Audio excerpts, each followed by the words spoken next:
دعا مسلمان میں عقیدہ توحید پختہ کرتی ہے، اور دعا اس دولت کا نام ہے جو صرف مومن کے پاس ہے، کافر کے پاس نہیں۔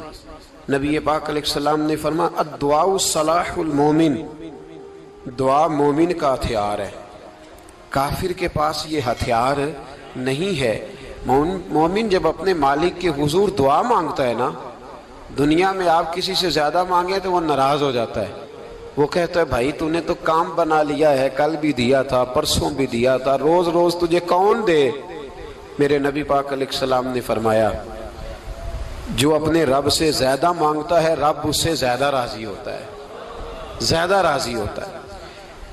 اب دعا مخصوص اوقات نہیں دعا کے، فرمایا اذا دعان، جب بھی دعا مانگو گے تمہارا رب تمہاری دعا کو، جب بھی دعا تو دعا کرتے رہنا چاہیے، ہر وقت دعا میں بندہ شامل رہے، اللہ کے ذکر میں شامل۔ یہ جو قرآن مجید نے کہا نا یا ایھا الذین آمنوا اذکروا اللہ ذکرا کثیرا، اے ایمان والو اپنے رب کا ذکر کثرت سے کرو، وسبحوہ بکرۃ واصیلا، اور صبح و شام اسی کی پاکی بیان کرو۔ تو اس سے مراد یہ نہیں ہے کہ تسبیح لے کے سارا دن مسجد میں بیٹھے رہو اور کام کوئی نہ کرو، بلکہ اس کا مطلب یہ ہے کہ روٹی شروع کرو تو اللہ کے نام سے، اختتام کرو تو اللہ کے نام، سو جاؤ تو رب کا نام لے کے، سویرے اٹھو تو اللہ کا نام لے کے، جب تمہیں کوئی چیز اچھی لگے تو ماشاءاللہ کہو، جب کوئی مصیبت آئے تو کہو انا للہ و انا الیہ راجعون۔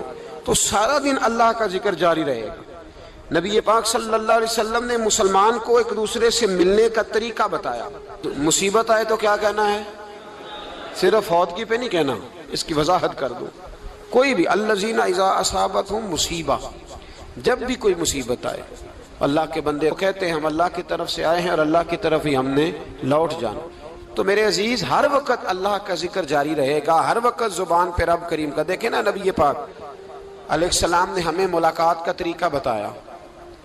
ایک صحابی آئے تو انہوں نے آ کے کہا السلام علیکم، نبی پاک علیہ السلام نے فرمایا رب تعالیٰ نے اسے 10 نیکیاں عطا فرمائی ہیں۔ دوسرے آئے تو انہوں نے کہا السلام علیکم ورحمۃ اللہ، تو محبوب فرمانے لگے، امام بہقی نے اس کو لکھا ہے، محبوب فرمانے لگے رب کریم نے اسے 20 نیکیاں عطا فرمائی۔ ایک اور آئے، عرض کیا السلام علیکم ورحمۃ اللہ وبرکاتہ، محبوب فرمانے لگے اللہ نے اسے 30 نیکیاں عطا فرمائی۔ اچھا اس کا مطلب کیا ہے؟ السلام علیکم، تم پر سلامتی ہو، سادہ ترجمہ یہ ہے کہ تم سلامت رہو، تم سلامت رہو، ورحمۃ اللہ وبرکاتہ، تم پر اللہ کی رحمت بھی ہو اور اس کی برکتیں بھی۔ وہ کیا کہتا ہے؟ وہ کہتا ہے وعلیکم السلام، تم پر بھی سلامتی ہو، ورحمۃ اللہ وبرکاتہ، اللہ کی رحمت ہو اور اس کی۔ یہ جو مسنون دعائیں ہیں نا جو حضور نے ہمیں دعائیں سکھائی ہر موقع پہ، ان کا کمال دیکھیے۔ اب ایک مسلمان نے آتے کہا السلام علیکم، اس کا مطلب کیا ہے؟ تم پر۔ اب وہ جھگڑا کرے گا اسے مارے گا، اس کا مال چھینے گا؟ اس نے تو آتے ہی کہا تم پر سلامتی ہو۔ تو جو سلامتی کی دعا دینے والے ہیں وہ جیب تھوڑی کاٹیں گے، وہ غبن تھوڑی کریں گے، ڈاکہ تھوڑا ڈالیں گے۔ اسلام نے لفظ ہی وہ سکھایا ہے کہ فرمایا جب تم نے ملنا ہے تو تم نے دعائیں کرنی ہیں ایک دوسرے کے لیے۔ اب ہمارے ہاں نئے نئے لفظ آ گئے، ٹیلی فون اٹھایا تو کہا ہیلو، اس کا کیا ترجمہ ہے؟ کون ہے؟ اس کا کیا ترجمہ ہے؟ جی جناب، اس کا کیا مطلب؟ ہم نے دیکھا بڑے بڑے سمجھدار لوگ السلام علیکم کی بجائے کہتے ہیں کیا حال ہے؟ بھئی کیا عجیب بات ہے، بھئی کیا حال ہے کا کیا مطلب ہوا؟ وہ بعد میں کرنے کی بات ہے۔ اور کچھ تھوڑا سا جو ادیب ہیں، جو بیچارے حروف کے پیچ و تاب میں رہتے ہیں، وہ کہتے ہیں آداب عرض ہے۔ وہ کیا ہوتا ہے جی؟ اسلام نے دعا سکھائی ہے السلام علیکم، یہ کتنی خوبصورت دعا ہے۔ جب آپ گھر کے اندر داخل ہوئے تو آپ نے دعا دی السلام علیکم، یہ دعا دی آپ۔ ایک صحابی حاضر خدمت ہوئے، عرض کی یا رسول اللہ صلی اللہ علیہ وسلم میرے گھر میں غربت رہتی ہے، کیا کروں؟ نبی پاک علیہ السلام نے فرمایا جب بھی گھر جایا کرنا گھر والوں سے سلام لیا کر، گھر والوں سے کیا کہا کر؟ السلام علیکم، جب بھی گھر جائے۔ یعنی گھر آیا، اب گھر والوں نے بتایا کہ ماچس کی ڈبیا تو لے آؤ، اب یہ دکان کونے پہ تھی گھر والے پہ، وہاں سے ماچس کی ڈبیا لے کے واپس گیا تو کہنے لگا السلام علیکم. پھر گھر والوں نے کہا ہو بتانا یاد ہی نہیں رہا, چینی بھی ختم ہو گئی ہے. تو یہ پھر گیا چینی لینے, لوٹ کے آیا تو کیا کہا؟ جب اللہ چاہتا ہے تو کہے, جب اللہ کے رسول چاہتے ہیں تو کہے. اس کا ترجمہ یہ ہے کہ تو کہہ, تو سلام لے. اللہ رسول چاہ رہے ہیں کہ تو سلام لے تاکہ تیرے گھر میں سلامتیاں ڈال دی جائیں. تو فرمایا سلام لینی ہے تو نے, اور ساتھ تو نے اس طرح کرنا ہے کہ 3 دفعہ سورۃ اخلاص کو پڑھنا ہے. امام قرطبی نے اس کو لکھا ہے. اس نے کہا حضور غربت بڑی ہے. غربت بڑی ہے تو کہ وظیفہ بتائیں. فرمایا جب بھی گھر جاؤ سلام لو اور 3 دفعہ سورۃ اخلاص پڑھو. وہ صحابی کہتے ہیں میں پکا ہو گیا. اب وہ کچھ دنوں کے بعد, کچھ عرصے کے بعد, کچھ مہینوں کے بعد واپس آئے تو صحابہ کرام علیہم رضوان فرماتے ہماری خواہش تھی کہ یہ کچھ بیان کرے, اب بتائے جو وظیفہ لے کے گیا تھا اس کا ریزلٹ کیا نکلا.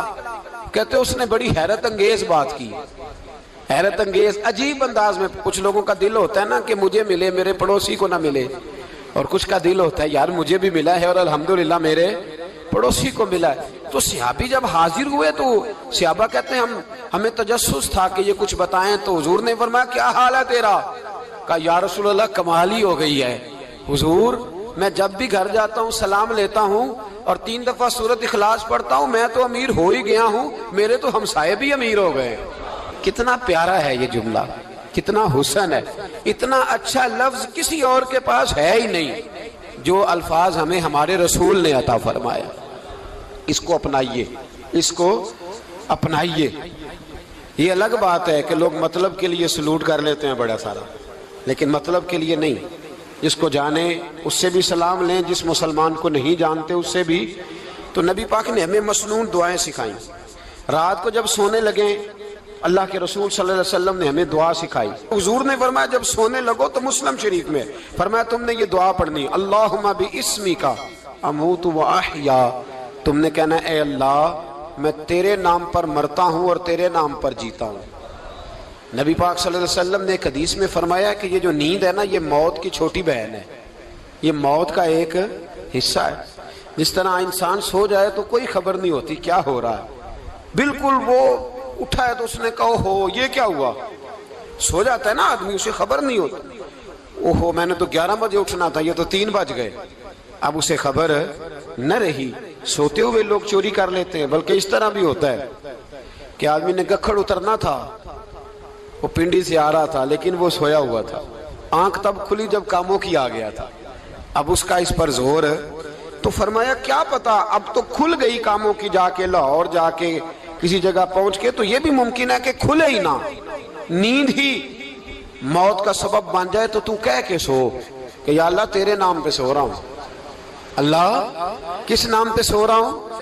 یار اگر ہم ان دعاؤں کا حسن سمجھے, مت اللہم باسمک اموت و احیا, یا اللہ میں تیرے نام پہ سوتا ہوں اور تیرے نام پر اٹھتا ہوں. گویا کہہ رہا یا اللہ میری نیند بھی تیرے فضل سے ہی ہے, اور اگر آنکھ کھل جائے تو وہ بھی تیرے فضل سے ہی ہے.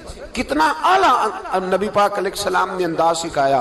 اور پھر بخاری شریف میں حدیث موجود ہے, فرمایا جب اٹھو تو کہو الحمدللہ الذی احیانا احیانا بعد ما اماتنا و الیہ النشور. فرمایا جب تم سو کے اٹھو تو پھر کہو اے اللہ ساری تعریفیں تیرے لیے, تمام تعریفیں جس نے ہمیں موت کے بعد حیات دی. موت کے بعد فرمایا احیانا بعد ما اماتنا, ہمیں مرنے کے بعد گویا اللہ کا شکر ادا کر کے آنکھ کھل گئی.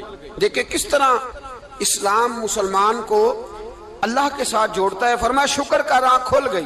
کہ یا اللہ تیرا شکر ہے تو نے موت کے بعد ہمیں دوبارہ حیات عطا فرمائی, یہ شکر ادا کرو. گویا تم یہ نہ کہنا کہ میں اٹھ گیا ہوں تو میرا کمال ہے, یہ نہ سمجھنا میں اٹھ گیا ہوں تو میں بڑا پابند ہوں, جب میں ارادہ کر لوں کہ میں نے 11 بجے اٹھنا ہے تو پھر میں اٹھ جاتا ہوں.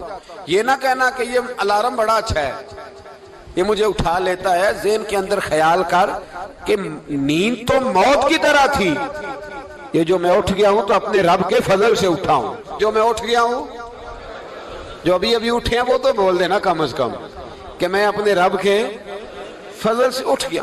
تو دعا سکھائی. پھر دیکھیے نبی پاک صلی اللہ علیہ وسلم نے فرمایا جب تم بیت الخلاء میں جاتے ہو نا, واش روم میں جاتے ہو, تو گندی چیزیں ہوتی ہیں وہاں، شیطان ہوتے ہیں، جنات ہوتے ہیں، یہ گندگی پہ ہوتے ہیں۔ جب تم واش روم جاؤ، بیت الخلاء جائے، تب بھی دعا مانگو۔ کیا دعا مانگو؟ وہ دعا بھی نبی پاک صلی اللہ علیہ وسلم نے ہمیں تعلیم فرمائی اور بخاری میں ہے، کہا پڑھا کرو، اللہم انی اعوذ بک من الخبث والخبائث۔ کہو اے اللہ، ناپاک چیزوں سے میں تیری پناہ مانگتا ہوں، وہ نر ہوں یا مادہ ہوں۔ اللہ میں تیری پناہ مانگتا ہوں۔ واش روم کے اندر بہت ساری بری چیزیں ہوتی ہیں، جوان میری بات پر توجہ فرمائیں، وہاں بہت ساری گندی چیزیں ہوتی ہیں۔ انسان کئی دفعہ واش روم میں جاتا ہے، اسے وسوسے زیادہ آتے ہیں، یہ نوٹ کریں میری بات کو۔ اصل میں نا ہم بات ڈھونڈ رہے ہیں علاج اپنی بیماریوں کا، حالانکہ علاج تو سارا مدینے والے رسول کے پاس موجود ہے، محبوب کے پاس ساری دوائیاں ہیں۔ تو نبی پاک علیہ السلام دیکھیں نا، انسان واش روم میں جاتا ہے، اسے وسوسے آتے، برے خیالات آتے، وہ گناہ کی طرف کئی دفعہ مائل ہوتا ہے، تو کہا تو دعا پڑھ کے جا، اللہم انی اعوذ بکا، یا اللہ میں تیری پناہ مانگتا ہوں، من الخبث والخبائث، ہر خبیث اور بری چیز سے میں تیری پناہ مانگتا ہوں، وہ نر ہو یا یار کتنا عظیم دین ہے، کتنا عظیم میرے مصطفیٰ کریم کا وہ والا دین ہے۔ اصل میں اللہ کرے بی اے پاس بچے کو بیت الخلاء کی دعا بھی یاد ہو جائے، ایسے یاد ہو جائے، اور اس کے ماں باپ سمجھ لیں کہ جوان ہو گیا ہے، تو اب ہو سکتا ہے اس کی طرف شیطان حملہ زیادہ کرے، اسے خراب کرنے کی کوشش کرے، تو لہٰذا اسے دعا سکھائی جائے تاکہ اس کو پہلے سے پتا ہو کہ میں نے اس بے ایمان سے بچنا کس طرح سے۔ اب آپ دیکھیے نبی پاک علیہ الصلوۃ والسلام نے ہمیں دعا سکھائی، مصنف ابن ابی شیبہ میں۔ کون سی دعا؟ واش روم سے نکلنے کی۔ اللہ اکبر، بڑی زبردست دعا ہے، بڑی زبردست۔ آپ یقین کریں اس ایک ایک دعا پر ایک ایک پورا بیان ہو سکتا ہے، ایک ایک۔ یہ اس لیے نہیں میں کہہ رہا کہ میں کوئی عالم فاضل آدمی ہوں، آپ کہیں گے کہ بتا رہے ہیں میں بڑا پڑھا لکھا ہوں، صرف یہ عرض کر رہا ہوں کہ اس کے فوائد پر، ثمرات پر جو اللہ تبارک و تعالی امت کو دیتا ہے، ان دعاؤں کی جو فضیلت حدیثوں میں آئی، اور پھر جو اس کے فوائد ہے، اور اس پر بات کروں تو ایک دعا تقاضا کرتی ہے کہ اس پر پورا ایک لیکچر ہونا چاہیے۔ دیکھیے آپ واش روم سے نکلے، دعا کیا ہے؟ دعا کے لفظ کیا؟ الحمدللہ الذی، ایک حدیث میں لفظ ہے غفرانک، غفرانک، اے اللہ میں تجھ سے بخشش چاہتا ہوں۔ اور جو مشہور اور معروف ہے مصنف ابن ابی شیبہ کی روایت، فرمایا الحمدللہ الذی اذھب عنی العذا وعافانی، فرمایا اے اللہ تیرا شکر ہے۔ واش روم سے نکلا ہے تو کہہ رہا ہے یا اللہ تیرا شکر ہے، تو نے مجھ سے اذیت دور کی، وعافانی، اور تو نے مجھے عافیت عطا کر دی، اذیت دور کر دی اور عافیت۔ بولیے، واش روم سے نکلا ہے تو کیا کہتا ہے؟ یا اللہ تیرا شکر ہے، تو نے مجھ سے اذیت دور کر دی اور مجھے عافیت۔ ڈاکٹر حکیم ہومیوپیتھک ایک چیز پر متفق کم ہوتے ہیں، پتہ ہے نا آپ کو، لیکن اس بات پر سب کا اتفاق ہے کہ اگر کسی کو قبض ہو جائے نا تو شاید 70 یا 72 بیماریاں لگ جاتی ہیں اس کو۔ اور جب آدمی کو قبض ہوتی ہے نا، پیٹ کے اندر فضلہ جم جاتا ہے، خارج نہیں ہوتا، اس کو اعصاب کی بیماری ہوتی ہے، اس کے ذہن پر اثر ہوتا ہے اس چیز کا۔ آپ یہ مت سمجھیں کہ کھانا کھانا یہ کمال ہے، اللہ نے یہ بھی نعمت بنائی ہے کہ کھانا جب خارج ہوتا ہے تو وہ بھی اللہ کا بہت بڑا احسان ہے۔ تو فرمایا تو سمجھا ہی نہیں، اگر تجھے قبض ہو جاتی، تیرے پیٹ کے اندر وہ چیز جم جاتی، تیرے لیے کتنی تکلیف کا باعث تھی۔ ان لوگوں سے پوچھئے جو اس کے بیمار ہیں، اس کے مریض ہیں، وہ کتنی تکلیف میں رہتے ہیں، سر میں درد ہوتا ہے، سر چکراتے ہیں۔ ایک بہت بڑا روڈ ایکسیڈنٹ ہوا تو ڈرائیور سے لوگوں نے پوچھا کہ مسئلہ کیا ہے، تو کہنے لگا میں قبض کا مریض ہوں، تو میں کھانا کھا لیتا ہوں تو میرے ذہن پر وہ اس قدر زیادہ گیس کا غلبہ ہوتا ہے کہ میں سخت تکلیف میں ہوں۔ نبی پاک علیہ الصلوۃ والسلام نے ہمیں سمجھایا اور بتایا کہ سمجھ لو یارو، کھانا کھانے کی نعمت تو اللہ نے تمہیں عطا فرمائی ہے، لیکن کھانا کھانے کے بعد اس کا اخراج بھی اللہ کی بہت بڑی نعمت ہے، تو اللہ کا شکر ادا کرو۔ پھر جب آپ گھر سے نکلیں گے تو بھی اس کی دعا ارشاد فرمائی، بسم اللہ توکلت علی اللہ، اللہ کے نام سے گھر سے نکلتا ہوں اور میں نے بھروسہ بھی اللہ کے نام پہ کیا۔ جب گھر سے نکلیں تو کس کے نام پہ بھروسہ کریں؟ بولیے۔ حضرت رابعہ بصریہ رحمت اللہ علیہا، آپ تشریف لے گئیں حج کرنے، جس دن واپس آئیں اپنا اونٹ کہہ گئی جاتی دفعہ، کہنے لگی اللہ میں تیرے حوالے کر کے جا رہی ہوں، اور بسم اللہ توکلت علی اللہ، بھروسہ بھی تیری ذات پہ۔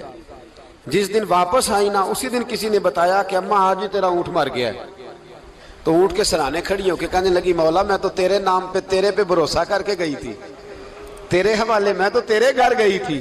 تو لوگ کہتے ہیں اماں کے منہ سے لفظ نکلے تو اونٹ زندہ ہو کے کھڑا ہو گیا ہوں۔ تو اماں کہنے لگی نہیں تمہیں ہی غلطی لگی ہے، مرا ہی نہیں تھا، پہلے سے ہی موجود تھا، گویا اپنی کرامت بھی نہیں ظاہر ہونے دی۔ تو بھائی گھر سے نکلیں تو کس لفظ پر کہ یا اللہ میں تیرے بھروسے پہ نکل رہا ہوں۔ میں اس کے دو فائدے ہوں گے، ایک تو آپ اللہ کی امان میں جا رہے ہیں، اللہ کی امان میں آ رہے ہیں، اور دوسرا جس گھر کو آپ چھوڑ کے جا رہے ہیں اسے بھی اللہ کی امان میں دے کے جا رہے ہیں۔ تو کتنا لذت والی دعا ہے جو نبی کریم علیہ السلام نے ہمیں سکھائی۔ اب ذرا حدیث سنیں خوش ہو کے، دیکھیں حضور نے دعا سکھائی، فرمایا جب دیکھ لو نا کسی کو ہنستا ہوا، کیا کرتا ہوا؟ ماشاءاللہ آپ تو ہنسنے لگے۔ جب کسی کو ہنستا ہوا دیکھو تو کہا کرو اضحک اللہ سنک، یہ دعا، یہ بخاری ہے، فرمایا دعا مانگا کرو جب کسی مومن کو ہنستے ہوئے دیکھو تو دعا مانگو اضحک اللہ سنک، اللہ تجھے ہنستا ہی رکھے، اللہ تجھے، بولیے، جل نہ جایا کرو کہ میں پریشان ہوں تو یہ ہنس کیوں رہا ہے، جھلا نہ کرو، بلکہ کیا کہا کرو اللہ تجھے ہنستا رکھے، اللہ تجھے۔ نبی پاک صلی اللہ تعالی علیہ وآلہ وسلم نے فرمایا، ترمذی میں حضرت اسامہ بن زید رضی اللہ تعالیٰ عنہ سے حدیث مروی ہے، حضور نے فرمایا جس نے کسی کے ساتھ احسان کیا اور جس پر احسان کیا، اگر اس نے یہ دعا پڑھ دی نا جزاک اللہ خیرا، تو فرمایا اس نے اللہ کی بھی پوری حمد کر دی اور محسن کا صحیح شکریہ بھی ادا کر دیا۔ کیا کہنا ہے؟ جزاک اللہ، اللہ تجھے بہترین جزا عطا کرے۔ اس کا ترجمہ کیا ہے؟ اللہ تجھے بہترین، کیونکہ حضور فرماتے ہیں من لم یشکر الناس ولم یشکر اللہ، جس نے بندوں کا شکریہ ادا نہیں کیا اس نے اللہ کا بھی شکریہ ادا نہیں کرنا۔ تو کیا کہنا چاہیے؟ جزاک اللہ خیرا۔ اور اگر اماں کہتی ہو بچوں کو انگریزی سکھانی ہے تو کیا کہنا ہے پھر؟ شکریہ ادا کرنے میں کیا کہنا ہے؟ Thanks, thank you. وہ خدا کے اس کا ثواب کتنا ہے؟ بولے انگریزی ایک زبان ہے، اس کو زبان ہی رہنے دیں۔